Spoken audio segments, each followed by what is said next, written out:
Good morning, it's Michael here from Michael's Card Art. It's a Sunday morning here in Melbourne, the weekend of the Melbourne Cup. And I'm up early and I wanted to just do a quick card for a friend. However, in the process of thinking about what to do for my friend, I thought what I will do is also do a video.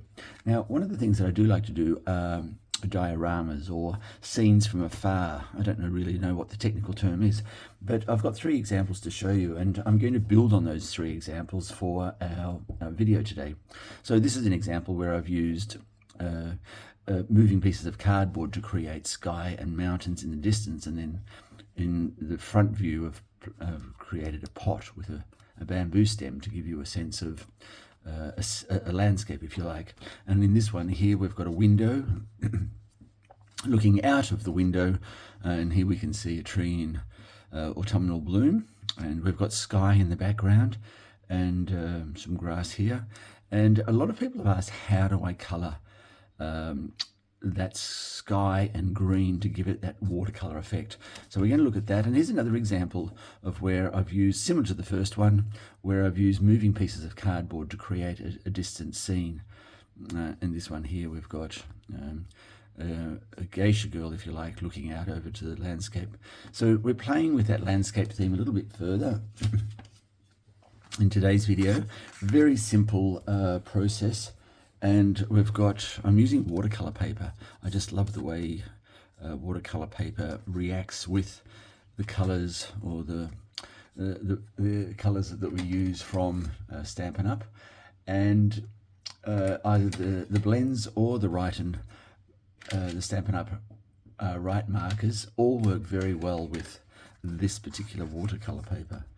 So we're going to use that. And what I'm going to do is I'm going to use the stamp from a stamp set, one that I've had for a little while, called Artistically Inked.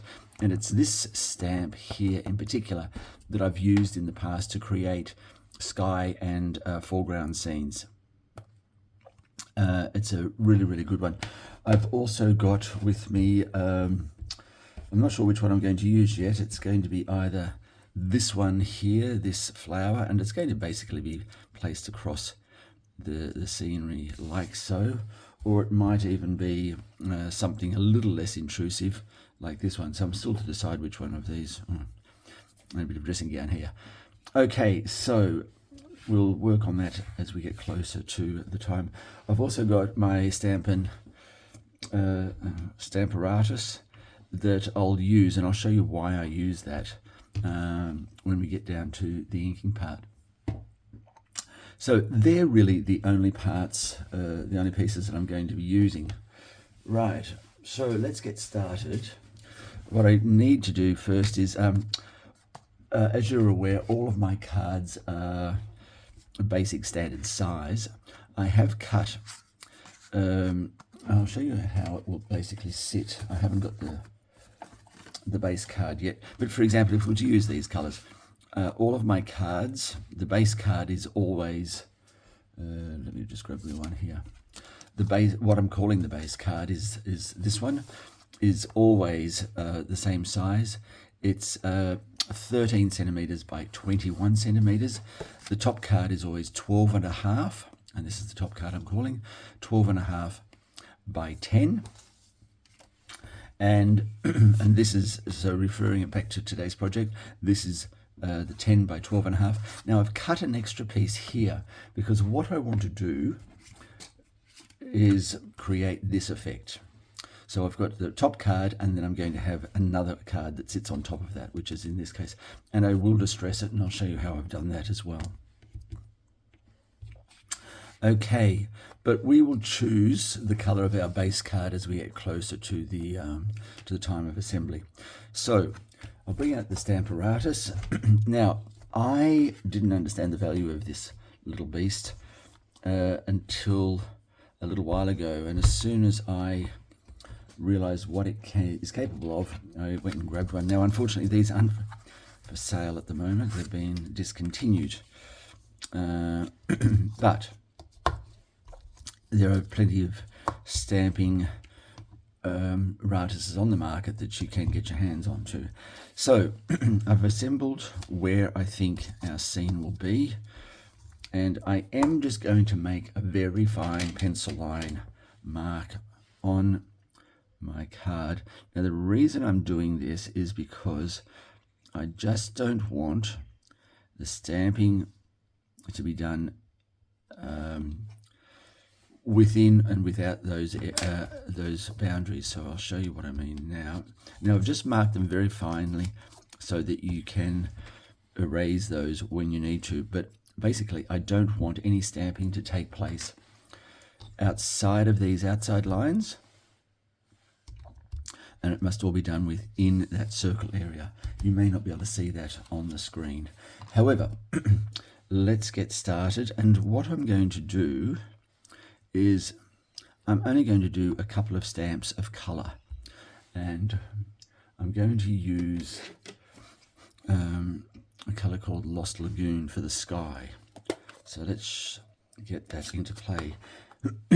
Now, because this stamp has been used ad infinitum by myself, I do need to be careful that it doesn't fall off the apparatus.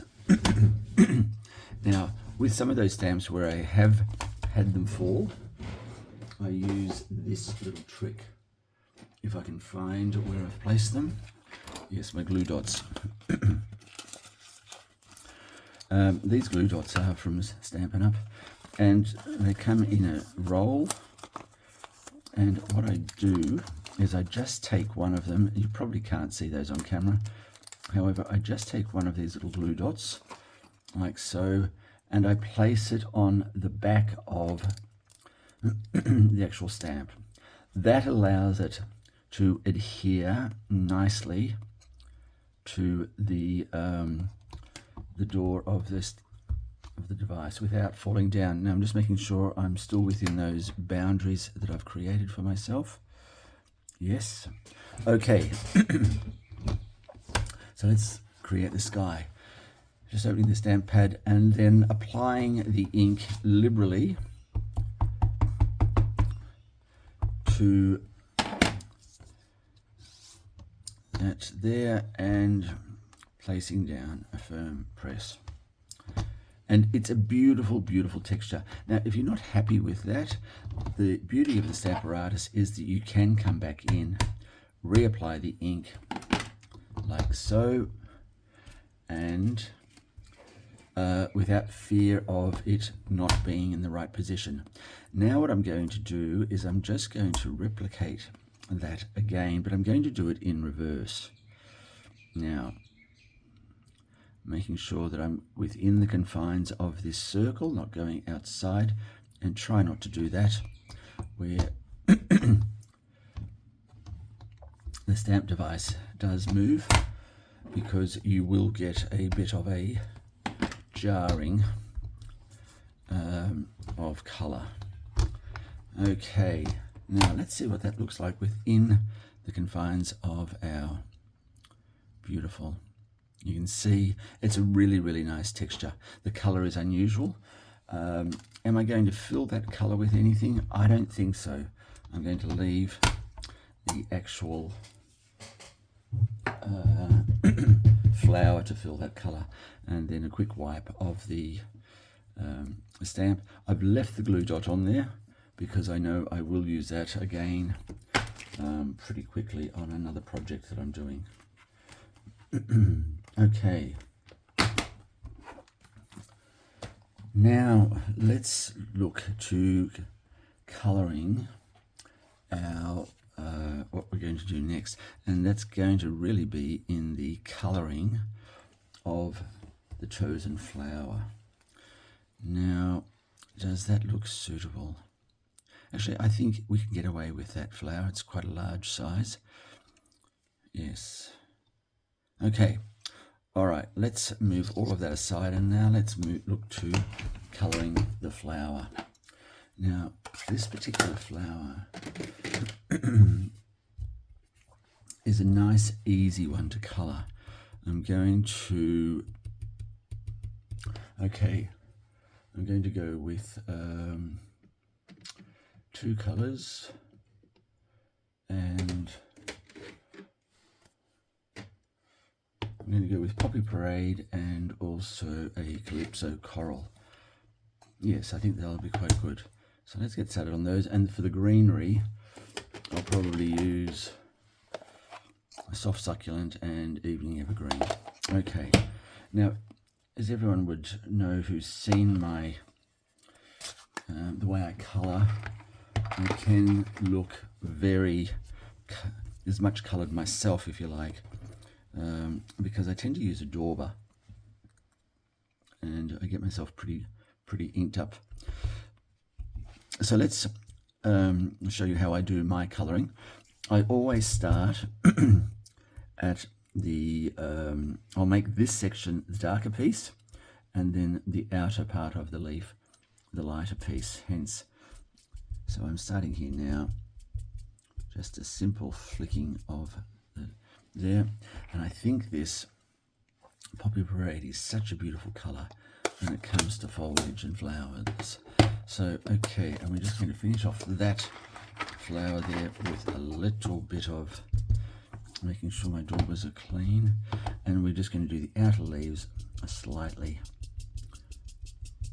There we go. And I love the way those 2 colours work together. All right, and we might, I'm just focusing there on the very edge of the petals to give that like a burnished effect. There we go. And I'm going to do the same just on the sides here where we had taken that original Melon Mambo colour. There we go. All right, and I think that's enough there. Now, for those of you who are familiar with my work, I always look for height and texture, and it's just a simple curling of the cardstock to give you that sort of a look.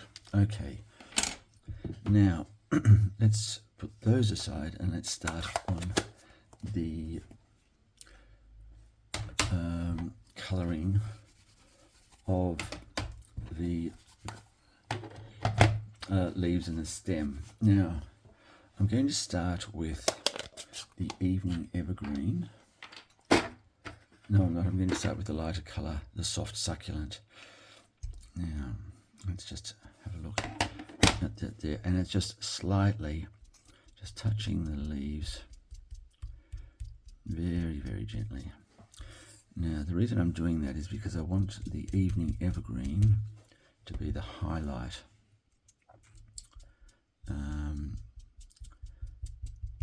That I'll use to show light and dark.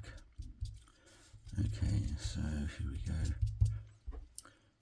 Just a bit more colour there. Now, a lot of people like to colour their leaves with their blend markers. I find I just get the natural look that I like using daubers and blending brushes, but that's just me. Okay, now let me just open up the Evening Evergreen and get some highlights happening now on the one half of those leaves there. And I'm going to choose the outer leaf here. So let me just show you how I'm doing this. And it's really as simple as that. I'm trying to colour just to the vein. And by doing that, I'm trying to show light and dark, as you can see there. So because I've chosen the left side, I'm going to have to do the corresponding over here. Okay, and see how we go. And there we go. It's very, very subtle.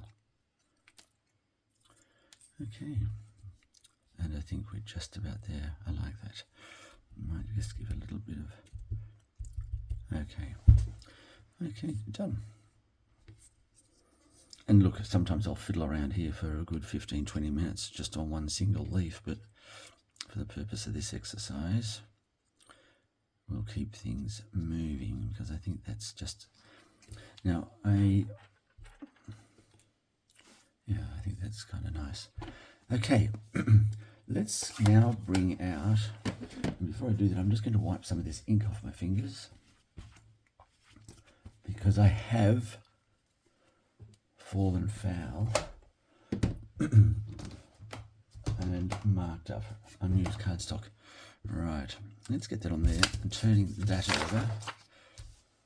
Now the green really does work well with that that first colour that we used, the Lost Lagoon. Is it different enough? I think it's okay. I think it's good. Now, do I need a second flower in there to complement that? And you know what? We might just do that, which is a little...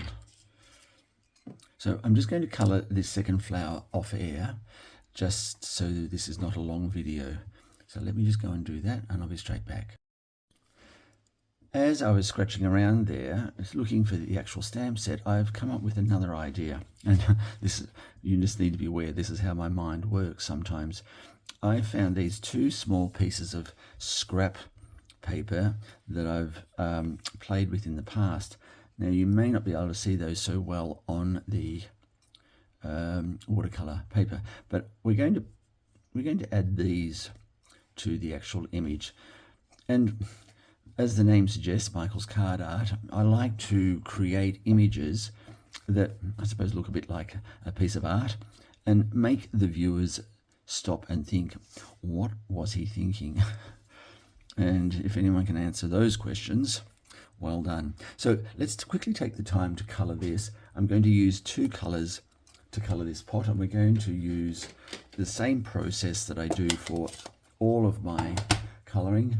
I'm going to use a soft suede from Stampin' Up! And also the Mango Melody from Stampin' Up! And I'll show you how I quickly colour pots for those people who have not seen me do that in the past. So I'll grab two daubers, one for each of the two colours. I'm going to start with the soft suede, so excuse me reaching across the camera like that. And I'll just quickly go around and burnish the edges of my urn, like so, so that I've got a distribution of colour there. Now, I'm going to be bringing, see how we've got the leaves are darker on the underside and we've got light on the top. So we're going to do the same thing. I'm going to imagine the light source is coming in here from the left. So I need to make sure that this side of the urn has a lighter sense of shade on it. So let's show you a little bit more what I mean by that. So as I colour, I'm going to give the pot an equal, well, not an equal amount, but I'm going to colour it. But this side is going to get less colour than the other side. So that's the right-hand side of the pot, if you like, will get less colour than the other. Now let's bring in some yellow into the mix, or some, there we go. And yes, so it's this side here that's going to get less colour. So let's now start to bring in this. And already there's no real trick other than just be prepared to make it look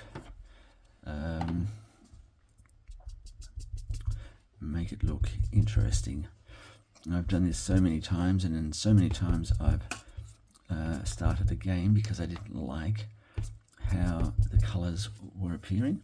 And so you can see there's the lightened tone that will stay on that right hand side of the pot permanently. Now, so even where we've got a bit of a mark there, that will be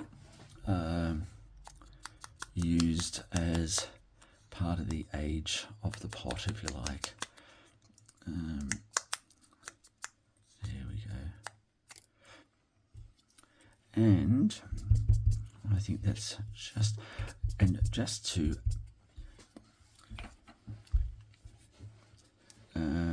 move things up a bit, I'm going to use a little bit of that original Lost Lagoon as the third colour on that pot, and I'll show you what I mean. Just a small amount of colour, and it will just add to the, and once again I'm just colouring around on the edges. You can barely see any change of colour there. Let's get a little bit more. Yes, here we go. Oops. Once again, all these little bumps and bends and all that just add to the, there we go, just add to the overall appearance and age of the pot, if you like. Look at that. Now some of you would probably go, oh, I need to start again, but you watch this as we just treat this poor little urn with not a great deal of respect, and then we start to bring in some shaping. It looks like an urn that has stood the test of time. Now, I love that. I like it. Okay, so our pot is coloured. Now, the colours away. I just now want to, this bit of foliage here. Now, what colour am I going to do that? I think it needs to be a darker colour, and let's make that early espresso from Stampin' Up as the colour that we'll use, and let's just see how this evolves. Let's make some space here.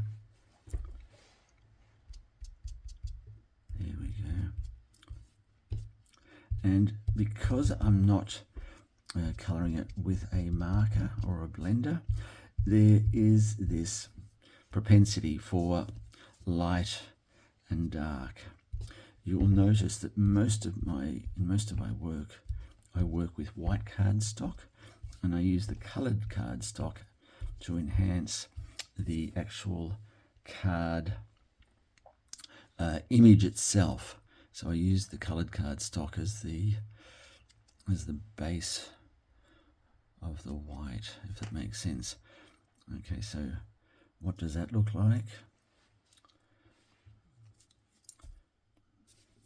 I think it looks grand. I like it. Let's just, it's not completely dark. Does it need to be completely dark? I don't think so. It has a sense of regal mystery, if you like, in its current.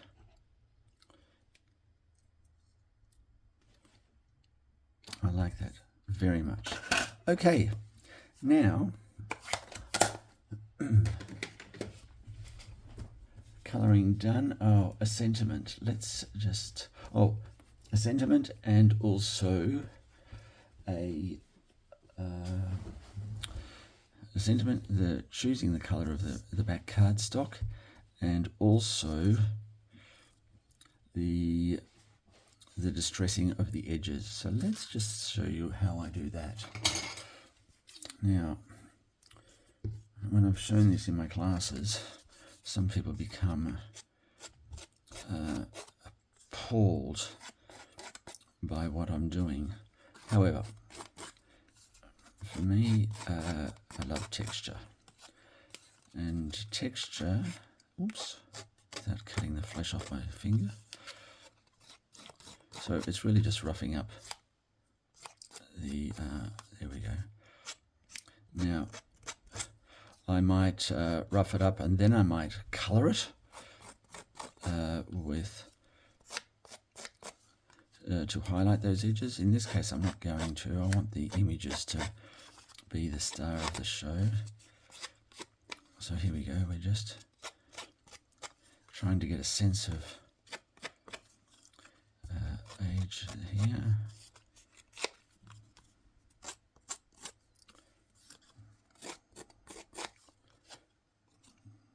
Alright, and I think that's probably enough. I'm tempting fate if I keep going, I think. Okay, alright.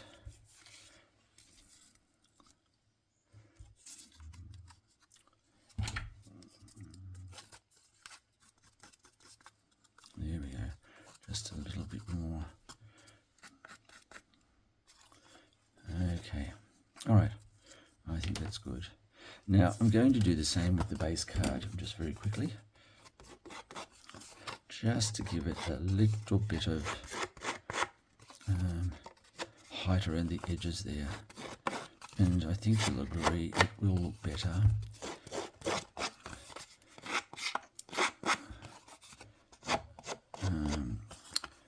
with both these card sections distressed like this.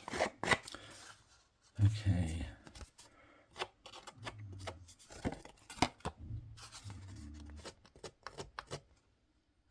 There we go.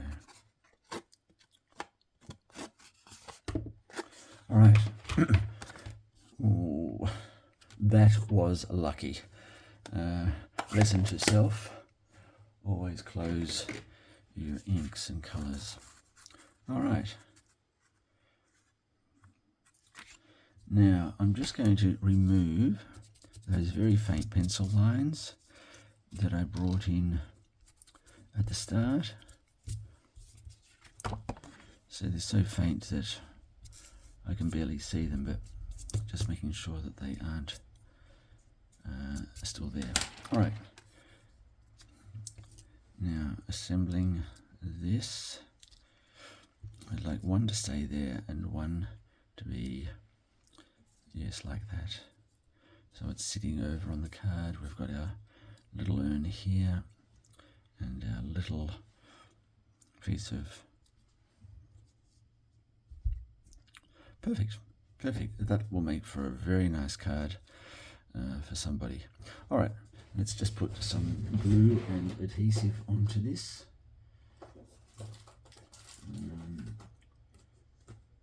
Just looking for some glue dots. Okay, I've got some white and some... Now, with the urns and the flowers, I always recommend that you adhere those with adhesive to retain some of that height. Put the adhesive in the center there, or the dimensional, sorry, in the center there. I'm going to put a second one on that, but I'm going to just overlap it because I don't want that much extra height for the urn. And I'll attach some glue at the top of the neck. Oops. And now,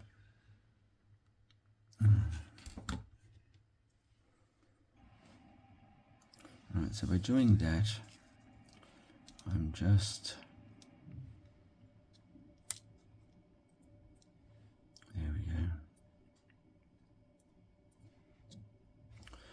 And I'm going to just put a little bit of glue here on our foliage.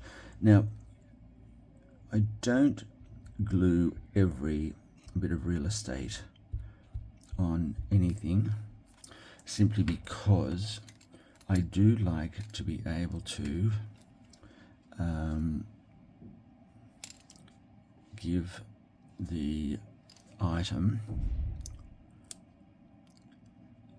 what I call some life. So I think that's enough there. So I've glued here, here and here, but I've left this standing free, if you like, so that there has some height. Now we've got those. Now let's get these into place. Now you will notice that little mishap there with the stamp set has left its mark. So I'm going to just remove that if I can.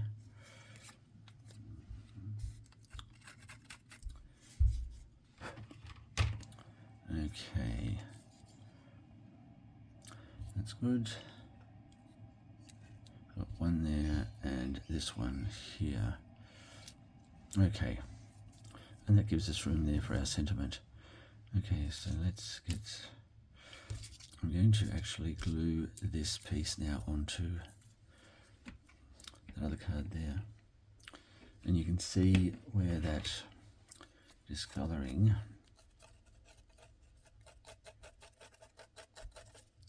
has found its way there.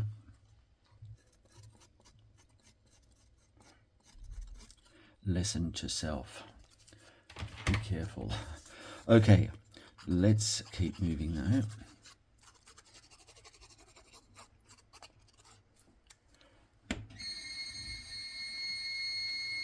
Now, there would be the debate of whether I would glue that or whether I would use dimensionals on that. Now, because I have applied the glue, I'm not going to rethink that, but in this case, I probably would have put dimensionals on that. And you know what I'm going to do? I'm going to go back and do that. It does look a little messy, but I have done this many times where I've rechanged my thinking on adhering. Now, so this will be a combination of dimensionals and glue, and it works very harmoniously, trust me, because you'll find that some parts of it will adhere with the glue and some parts will be supported by the dimensionals.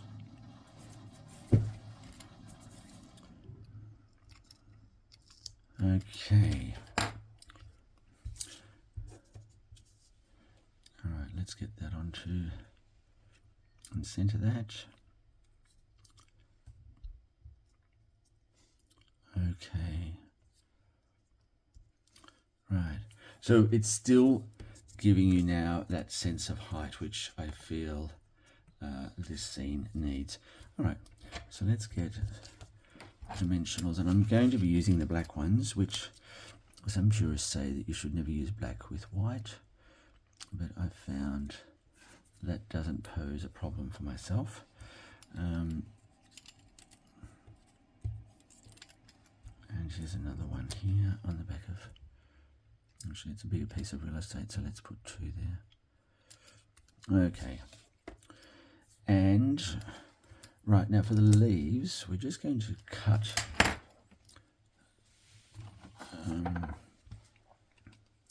these dimensionals in half because they are just a bit too big and they will show through on the leaf real estate.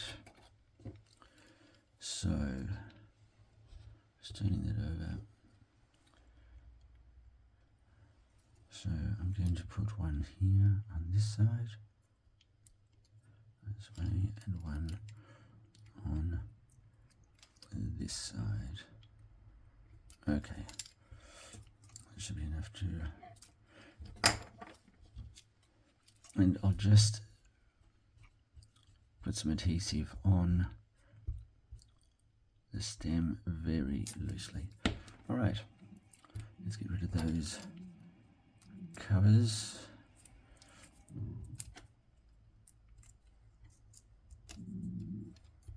And here we go.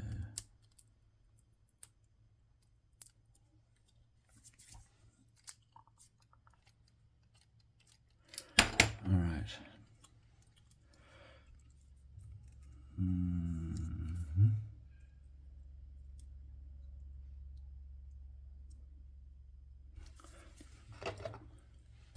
Just a little bit of glue seepage there with a cotton bud. There we go.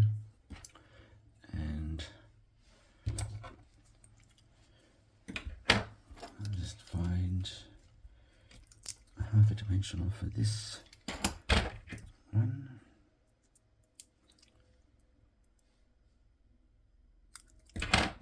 Okay.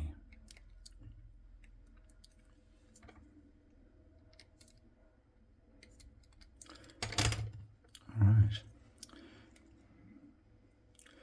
And a bit of glue just on the stem, just the finest amount.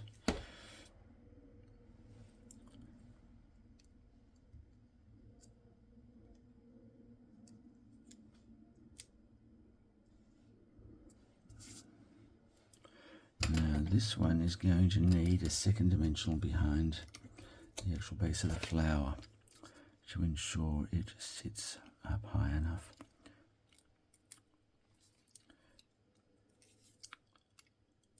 There we go. Beautiful. Actually, I'm going to just going to bring that down a fraction more.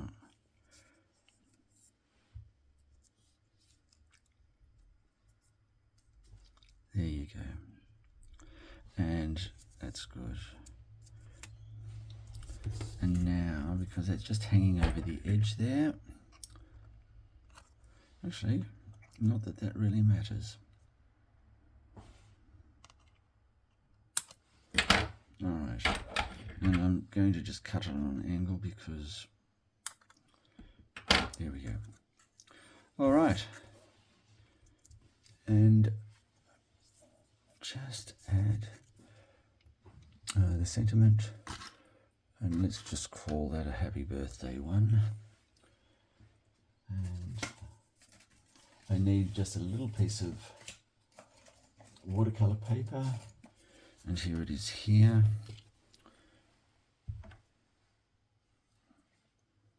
Happy birthday, and I'm going to use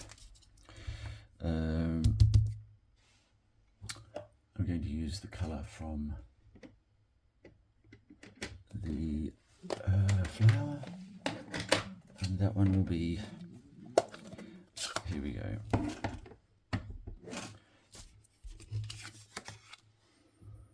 Happy birthday.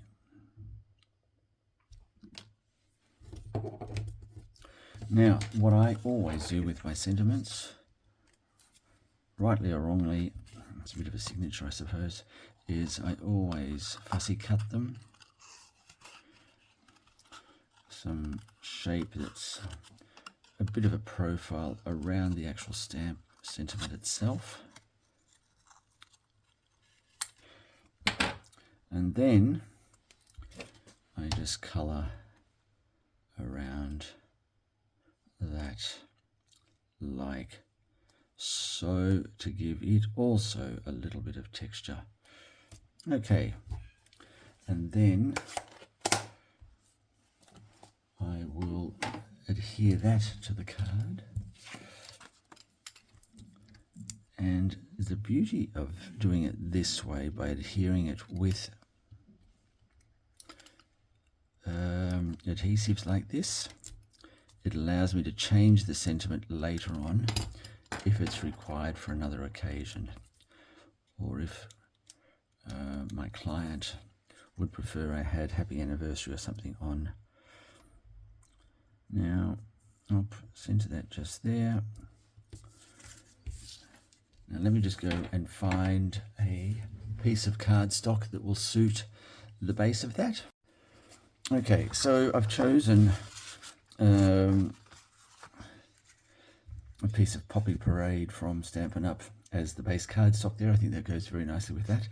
And as I said to you before, all of my cards, when I'm doing a single fold like this, they're all 13 by 21.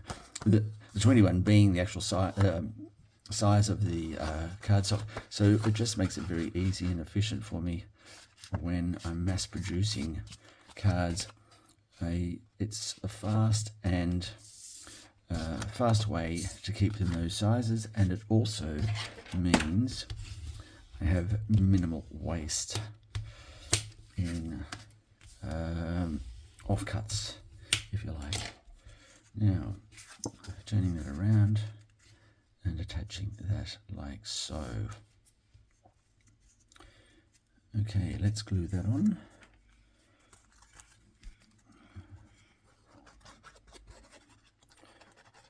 So don't even need to go right to the edges because it kind of lends itself to that distressed edging that I've created on those two top cards.